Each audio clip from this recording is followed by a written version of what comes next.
मंदिर रे चलीथिला अष्टप्रहरी संकीर्तन। मनीष मांस लोभरे मंदिर रे पशिगला मनीष खिया।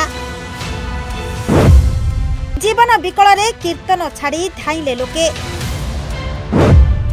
गोडेई गोडेई झुणी पकेइला रक्त लोभी बाधा। मनीष रक्त लोभरे मंदिर रे संकीर्तन चलीथिबा बेले मंदिर भितर को पशिगला एक भयंकर बाधा। आउ लोक गहली रे गोडेई गोडेई कामुड़ी चलीला लोक मानंकु। संकीर्तन छाड़ी जीवन विकल रे धाउथिले भक्त माने। किए कबाट देई घरे लुचिला तो किए जीवन विकल रे गछरे चढ़ीगला। किछि एमिति थिला दिन दीपहरे गाँर दृश्य। पूरा भय रे थरुथिले समस्ते।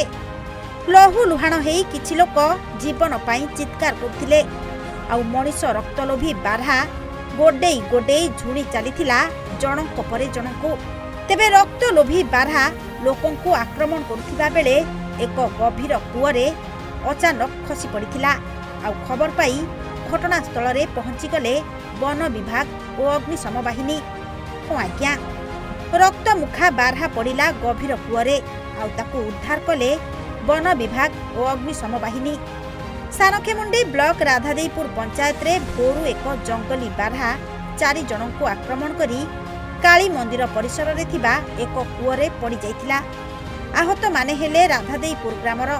सूचना मुताबक आज भोरु एक जंगली बारहा राधादेईपुर ग्राम रे पसी किछि लोकंकु आक्रमण करी काली मंदिर परिसर रे बुलुथिला।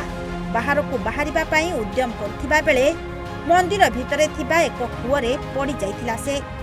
खबर पाई पाटपुर वन विभाग और दिगभंडी अग्निशम बाहिनी घटनास्थल रे पहुंची कूअरु बारहाकु उद्धार करथिबा बेले बारहाटी दौड़ी चली जाइथिबा बेले 2टी मोटरसाइकेल को मध्य भांगी देथिबा जଣା पड़िछि।